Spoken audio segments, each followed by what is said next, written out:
वेळ नाहीये रे तुझ्याकडे, वेळ नाहीये. रोज स्वतःला सांगतोस अजून वेळ आहे, आणि रोज स्वतःची स्वतःच फसवणूक करतोस हे कळत नाहीये तुला.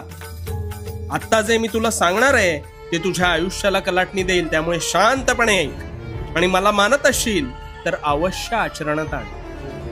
तुला असं कित्येक वेळेस वाटतं ना, अरे खूप पटकन गेलं हे वर्ष, कळलंच नाही, खूप लगेच पुन्हा तेच सण आले.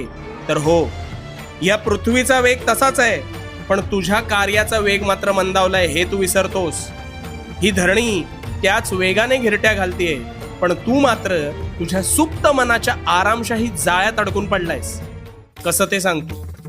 तू ठरवतोस उद्यापासून अमुक एक गोष्ट चांगली करू, पण तो उद्या काही तुझ्या आयुष्यात उजाडत नाही, आणि जरी उजाडला तरी परवा तुझा तोच संकल्प संपुष्टात आलेला असतो.